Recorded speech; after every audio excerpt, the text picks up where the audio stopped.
Mr. President, Sir Deputy Secretary General, Excellencies, Heads of State and Government, distinguished delegates, ladies and gentlemen, I join those who spoke before me in congratulating you on your well-deserved election to preside over the 70th session of the General Assembly. Your election is a befitting tribute to your distinguished political career, having served as Foreign Minister and Finance Minister of your country, and recently Speaker of the Danish Parliament. It is also a reflection of the high regard this august assembly has for your great country, Denmark. I would like to assure you of my country's full support and cooperation in discharging your duties and responsibilities.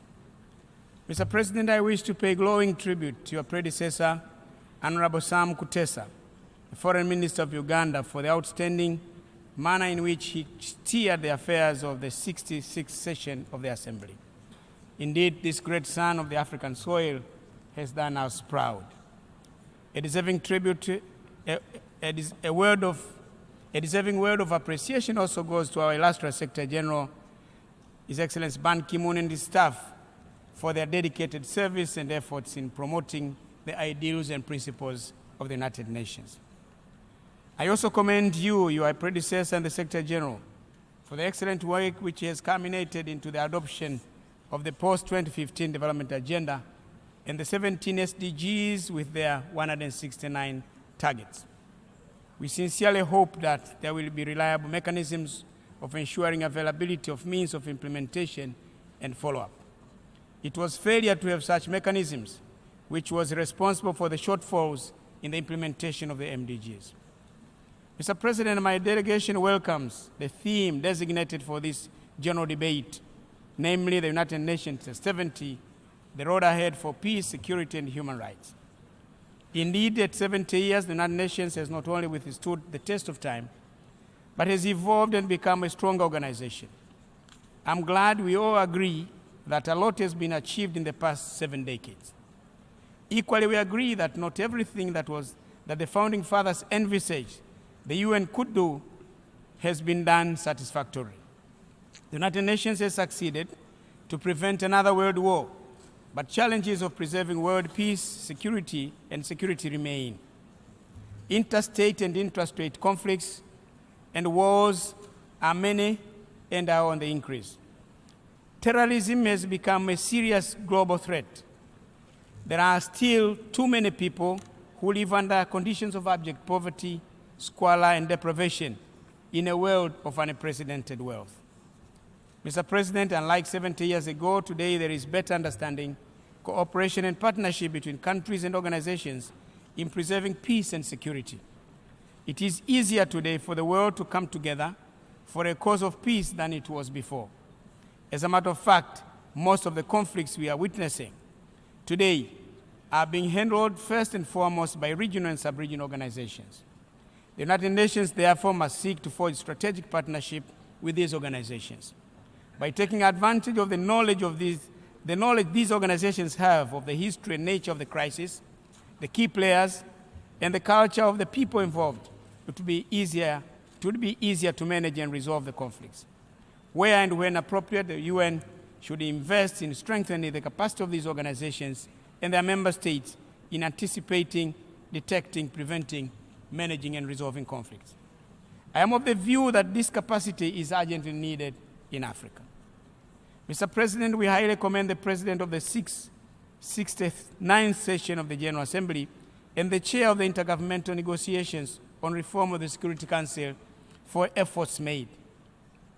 It is the wish of the majority of members to see an acceleration of the negotiation process during this session. For the UN Security Council to remain what it was 70 years ago is incomprehensible and, to say the least, unacceptable. It is high time the demands of the majority of the membership of the UN are heard and heeded to. We must be mindful of the fact that the credibility of the UN depends on a more agile, representative, and responsive Security Council. Let all of us master political courage, political will, and accomplish this long overdue task for the sake of our organization. In the meantime, we must continue to support the revitalization of the work of the General Assembly. Mr. President, peacekeeping operations remain one of the most dependable instruments of promoting world peace and security. I believe it will remain so for many years to come. I'm told there are 125,000 men and women deployed in 16 peacekeeping missions across the world. Tanzania is proud to have contributed 1,322 of these gallant people who oftentimes serve under challenging conditions. Sometimes they are compelled to serve in places where there is little or no peace to keep. Tanzania stands ready to contribute more whenever and wherever requested to do so. Mr. President, we cannot talk about security challenges of today without mentioning terrorism. This is the security challenge that the United Nations and the entire international community must remain vigilant in the coming decades. While reiterating our strongest condemnation of terrorism in all its forms and manifestations, we believe there is an urgent need to bolster efforts at all levels for fighting the scourge. Collectively, we must aspire to improve our preparedness, collaboration, and response to the threat we face. Mr. President, the Ebola outbreak in West Africa last year is a stark reminder of how dangerous epidemics can be and how vulnerable we are as nations and people. More than 11,000 people lost their lives, including citizens of the US and Spain, and about 28,000 were infected. The economies of Liberia, Guinea, and Sierra Leone were devastated. Economic activities and services almost ground to a halt, thus causing gigantic losses to the economies of the three countries. The World Bank estimates that they lost about $2.2 billion of their GDP as a result. There were about 7,000 children who lost their parents and about 500,000 people who became food insecure. More than 5 million children lost valuable schooling and skills development time. It requires mammoth recovery efforts to get these economies and societies back to where they were before the outbreak. Unfortunately, many countries in Africa also suffered, irrespective of how far these countries were from the three affected countries. The tourism industry is a case in point, where all of us are suffering. Mr. President, the biggest lesson from the handling of this Ebola outbreak in West Africa is that the world needs to be better prepared to prevent and respond to epidemics in future. This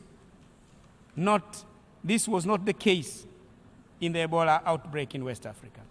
It is in this regard that we should all commend the Secretary General for the wise decision he took of establishing a high-level panel on global health crisis to come up with recommendations on how the world can respond better to public health emergencies of global concern in future. I was given the honor of chairing the panel. It is premature for me to report anything substantive now to this General Assembly. We will complete our work in December this year, and I'm sure our report will be brought before this Assembly for information and action. We look forward to your support. Mr. President, Tanzania welcomes the historic and momentous decision taken by the United States of America and the Republic of Cuba to restore diplomatic relations and open embassies of the two countries in Washington and Havana, respectively. We join the people of Cuba and the US in celebrating this landmark achievement. We commend President Barack Obama and President Raul Castro for their bold and courageous leadership. The two leaders and countries have proved to all of us the power of dialogue in finding solutions, even to deep-rooted differences and long-standing conflicts. We extend best wishes to our US and Cuban friends as they open a new chapter in their bilateral relations. We hope and appeal to the United States to lift the remaining economic sanctions, which has condemned the people of Cuba to untold socioeconomic hardships, poverty, misery for the last 50 years. Mr. President, in the same vein, it is our wish that Israel and Palestine would resume the dialogue so that their long-standing conflict can be resolved peacefully. It is high time the pain and suffering endured by the people of Palestine over the many decades was put to an end.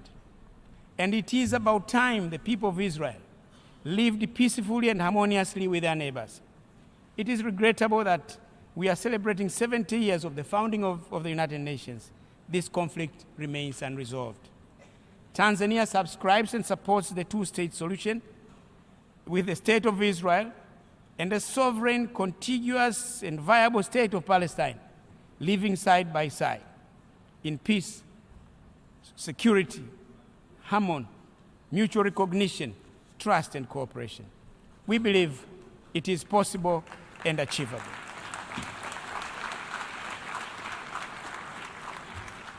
All that is required of us is to double up our efforts.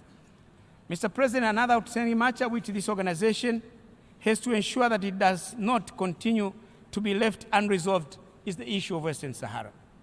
The lack of movement on the side of the United Nations to implement its decisions on the matter is both regrettable and incomprehensible. The people of Sahrawi have waited for far too long to get the opportunity to determine their fate and future. Let this esteemed organization of ours muster political will and pluck up courage to do what it had long decided to do. At 70 years, the United Nations is old enough and has accumulated a lot of wisdom and experience to put this matter to rest. Please, let's do it. Mr. President, on September 20th, 2006, I stood on this very podium for the first time and addressed this August Assembly as the newly elected fourth president of my dear country, the United Republic of Tanzania. Today, I'm standing here to bid farewell to all of you as I'm about to leave office at the completion of my two-term mandate as provided for in the Tanzanian Constitution. I thank all of you for the invaluable support and cooperation extended to me, my administration, and my country in the past 10 years that we have worked together. Kindly be assured that I will always value each and everyone's contribution. I feel proud to have had the opportunity to work with all of you in promoting the ideals of the United Nations and contributed to the pursuit of world peace, security, stability, and development. As I take leave of you, I would like to assure you that Tanzania shall remain faithful, a faithful member and an unwavering supporter of the United Nations organization. I'm confident that you will find in my successor a likable and dependable friend and ally. Please accord him or her the necessary support and cooperation in fulfilling his or her duties and responsibilities, because also we have a female candidate for the presidency of Tanzania. Mr. President,